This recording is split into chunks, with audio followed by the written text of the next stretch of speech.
Right. Well, hi everybody.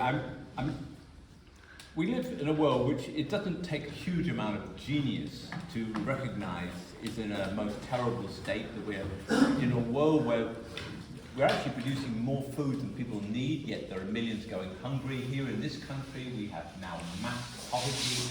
You know, there are billions being spent on nuclear weapons, advertising, many kinds of waste, and yet, you know, as I said, basic needs aren't being met. So I'm arguing that capitalism as a system has to go, and it needs to be replaced by a system which is based on meeting people's needs, socialism. Anybody wants to discuss that, fine, we have a discussion, but I'm not going to go into that argument at the moment. The real question that I'm looking at is the question of how do we get socialism? And I want to start by saying that I think for many people in this country, and it's not just in this country, in other countries, but here we've got the Labour Party, in Germany you've got the SPD and so forth, and you find these are parties which are focused on Parliament, which usually were founded by socialists. Interestingly, the Labour Party actually wasn't founded by socialists. The Labour Party is a really very different party from most parliamentary left parties, in that it was actually founded by trade union officialdom who were trying to deal with the fact that employers were using the courts to bankrupt the trade unions through court decisions which were forcing the unions to pay the cost of strikes, and they therefore tried to pull together some kind of base in Parliament in order to be able to lobby for laws which would protect the trade unions from this threat employers could bankrupt. And they actually succeeded in doing this. They first entered Parliament in 1900 and so forth. By 1906, 7 or so, they have got pretty much the protection they need. The point I'm getting at is that it wasn't actually founded by socialists. And when we update the story to today and look at what's going on, the Labour Party, which has something around 400,000 members, admittedly most of them are not active at all, except perhaps at election time when they are essentially doing no more than canvassing and stuffing envelopes and stuff. But I'll tell you a secret. There are actually two Labour parties. Yeah, there is the Labour Party, as it's known, with its 400,000 members, and there's also the Parliamentary Labour Party, which has got 200 members, the MPs, and actually the 200 MPs control the Labour Party. They always have done. And in fact, within the Parliamentary Labour Party, there is a leader who controls the Parliamentary Labour Party. And the point I'm trying to get at is that this is a party which is not focused on changing the world. This is a party which is focused on building some kind of alternative government which will give workers a somewhat better deal within the system. It's not about dealing with the problems of the system as a whole. And that's why I'm arguing here that there is no parliamentary road to socialism. That even if Starmer chose to renationalise electricity and the other energy companies, where they decided to bring rail back into public ownership, all of these things which were public not so long ago, a few decades ago, do we think that this could be achieved through a vote in Parliament? The reality is that power doesn't actually lie in Parliament. Power lies in the boardrooms, it lies ultimately with the generals, who are the people who constitute the heart of the state, controlling the armed forces, the bodies of armed men, as it's sometimes put. This is the fact that power doesn't actually lie in Parliament. Parliament lies elsewhere, and that the state is not simply a democratic institution where we can all put an X on a piece of paper once every 5 years and decide basically which bunch are going to run things for the next 5 years. We should be clear that though Starmer subjectively wants a better life for people, he definitely I'm not accusing him of anything else, but the fact is that every time a Labour government has been elected and there's been a crisis, and this has happened in 1931, it's happened in 1966, 1974, 2006, you could throw one or two more examples in. The Labour government has been the government which the City of London, the big business interests have been quite confident has been able to handle the crisis, making sure that business is safe in the crisis. And and that actually austerity, or whatever you call it, happens. In other words, we paid the price. Remember that, you know, the 2008 crash, the first austerity budget was 2009, and there was a Labour Chancellor, a man that most people have forgotten, was actually called Alistair Darling, for what it's worth.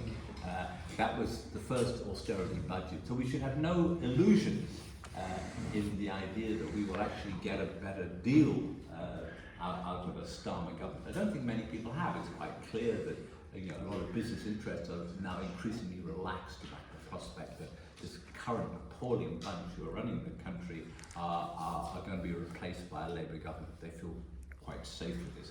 The real question then is, if you are not going to change the world by voting through a Labour government, how are you going to change it? Where does power lie on our side? And the point about it is that, very simply, that we live in a system where the wealth is actually created by people who exchange their ability to work for money, which is the money they live on, their wages. You know, Labour power, the people who are creating the wealth which is needed for society to sustain itself, is actually created by a class. And just recently we've begun to see this class beginning to move, because we've, for the first time in many years, seen a real strike movement. My union just this week has announced that it's going to have an all-out strike in all the universities of the college lecturers, taking place on the 24th, 25th and 30th of November, I think, of the 3 days. Anyhow, I'm going to be down at the picket lane, and so is Mayoto. So maybe some more of you will come down. The point I'm getting at is that the universities will simply be confronted by tens of thousands of lecturers operating collectively, and that is a sign of the strength that they've got. Having said which, we need more than that, but I think we've seen that with the way in which the rail unions have brought the railways to stop, the post unions similarly. Some of us today, this morning, were up at a flooring factory in Whitefield.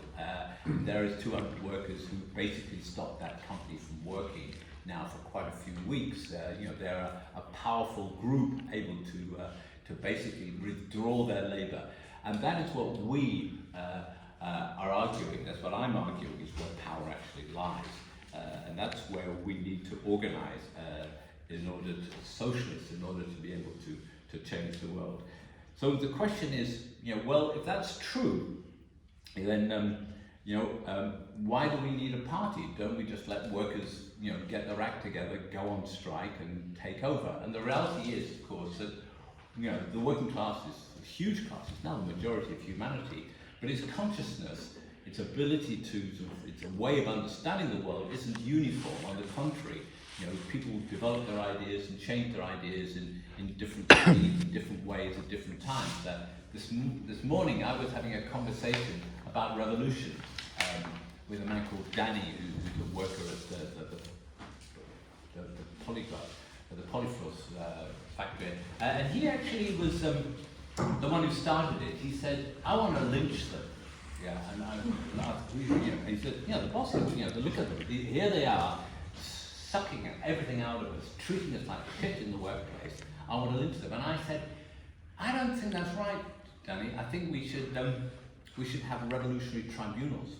We shouldn't just, you know, we should actually put them on trial. We should let everybody who's got a grievance, everybody who's been mistreated, actually have the opportunity to stand up in front of them, confront them with what they've actually done." And he agreed with me at that point. What he didn't agree with me about was he still wanted to lynch them out. He wanted I couldn't win that argument. I'm against the death penalty.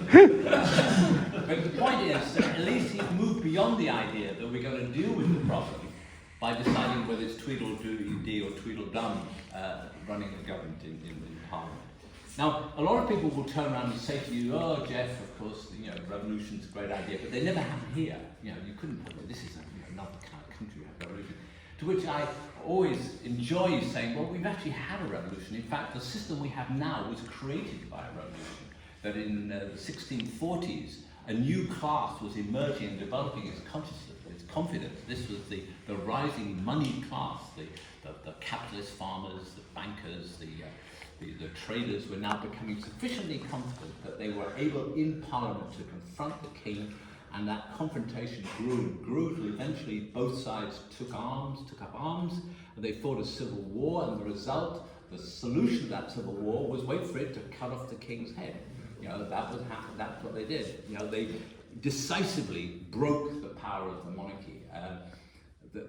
10 years later, the king, his son, came back, but he came back on a different deal. He came back on the understanding that the new rising money class would actually have power. And when his brother tried a counter-revolution, they saw him off, he was seen off, and we then got what in the school books is called the Glorious Revolution of 1688, which was what we actually led to what we now have, we've had over the last 3 centuries, which has created the world's greatest empire. This was the power of capitalism unleashed with a form of state, which was the state designed to meet the needs of capital. The reality is that though capitalism has transformed the world, we actually now live in a world where that world is in a state of crisis. It is clearly an existential crisis when it comes to climate change, but when you look at the threats of war or pandemics and so forth, this is a world which we cannot continue with.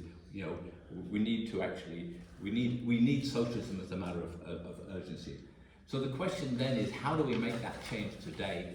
And here we come to the argument that what we stand for as the SWP, we are, build a revolutionary party. We need to have an organisation that is capable to recognise that revolutions are not things which just suddenly happen. It's not like a coup where suddenly one day people wake up and decide, oh, we'll take power.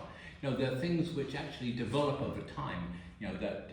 Revolutions are things which are underground for years and years as discontent grows, as people begin to try one way or another and begin to develop their ideas and understanding and their organisation. Marx used to say sometimes said his favourite animal was the mole. This tiny little animal that burrows underground and then suddenly appears overnight. You put this tiny little nose above the surface and you can see that this is this tiny animal which has produced this molehill. The point being that it's not invisible most of the time, and that actually is our argument about revolution. It is something which is actually, it is not crazy to talk about the fact that as the system goes into deeper and deeper crisis, so you can begin to see on our side people's consciousness changing, people beginning to look to the need for a transformation of society. Having said that, it still leaves the question about how you organise a revolutionary party. And I want to start by making the point that it's important to recognise that we're not just focused, that we are indeed excited at the moment by the strike wave, but we're not just simply as revolutionary socialists focused on workplaces. We argue that's where the working class strength originates. That's where we obsessively try to recruit people and organise people. That's why we argue everybody should be a member of a trade union. That's why we're arguing for solidarity with strikes. But actually we recognise that the movement is bigger than that there are actually not different elements of the movement. And these are movements which, for example, include movements against many, many forms of injustice. Injustices arise because basically we live in a system which controls us through divide and rule. People are being turned against each other, whether it's black against white, men against women, gay against straight. These are discriminations which are systematically built into the system. And so for us, simply being an active trade unionist is not what it's all about as a revolutionary. Lenin said, what we do as revolutionaries is we stand up as tribunes of the people. We confront injustice wherever we come across it and we organise against it.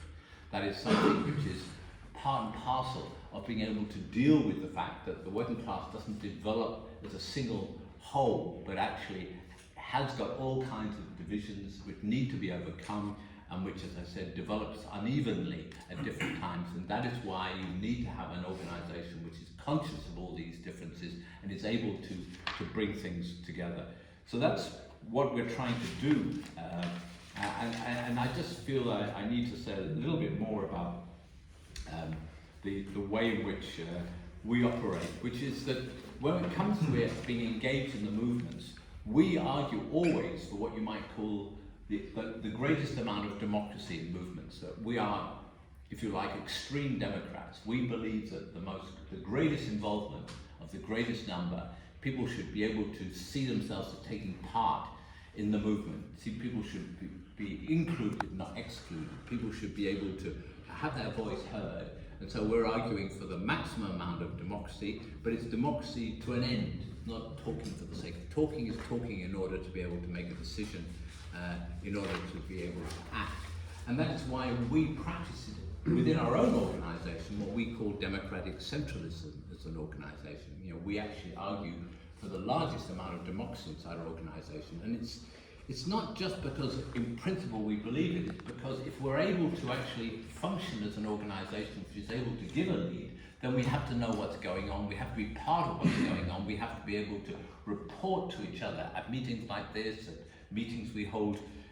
We have a national conference coming up in January where we elect delegates. We'll elect delegates from here in a month or so, whenever, shortly, and that will be for us the main way in which we make a decision about how we're going to organise over the next year. But we also we will have a central committee, because actually things change very quickly, and we will be in a position very quickly to meet. You know, we need to be able to make changes sometimes. You know, so we have a committee that meets standard once a week, our central committee. We have a national committee which has about 50 members, which meets quite a few times a year. We have a party council which will meet, I think, typically once a year. All of these things are about ways of making sure that we can understand how the situation is changing on the ground. Because it's very important to understand that our ideas are not things which we've sucked out of books, as if somehow Karl Marx was some great brain. You know, Marx was a revolutionary, and he learned from the struggle. You know, and that's how we have to operate. Marx famously says how, you know, when he originally developed his ideas, he looked to the revolution as something which could take place with, he was thinking actually of England primarily, that, you know, if workers won the vote in England, they could vote through a transformation of society. By the time it comes to the Paris Commune in 1871, where workers the people of Paris take control of the city for a matter of weeks, he can see that the only way in which they can run a fantastic democracy, despite how few weeks it lasts, is by actually creating their own organisation. They can't take hold of the existing state, they need to actually create their own. And that kind of learning from the struggle is something which we practice as a revolutionary party. You actually have to constantly listen to people, you have to get down to the particular, see what people are saying, see what the mood is, see how confident people are, and then make a decision. And we make a decision as an organisation, so we call ourselves centralists. You know, we have a discussion, we make a decision, and we do that in part, not because we think we're always right, but because actually you can only correct your mistakes if you're clear about what you've done. And we've all basically tried to do the same thing, and then we can recognise that actually, no, maybe that didn't work, and we'll try whatever we think is now the correct way to operate. It's just that way of operating, is something which relates to the idea of transforming society by using the power where it lies, of people's ability to organise collectively, and in doing so transform society as a way of emancipating themselves as a class. For us, socialism is not about having a government that calls itself socialist. It's about having the self-emancipation of the class. We believe in transforming society in a way that actually gets rid of all the old shit that we have at the moment and introduces society. For us, actually, by the way, socialism is a transition. It's about moving to a society which is really capable of meeting people's needs, but which first it's going to have to deal with all the old crap. And I'm almost going to finish now. I think I've been told I've got a couple of minutes left. I just want to basically say how it's important to recognise that we're not trying to do this just in Britain. We're internationalists. We have sister organisations. We believe that the revolution has to take place on a global scale. We don't believe in the possibility of socialism in one country. We believe that though we'd like to be the country where it all starts, we think that may not be the case. We're absolutely determined not to be the last place that has it. And it's on that basis that I say to you, come on, if you aren't a member, please join.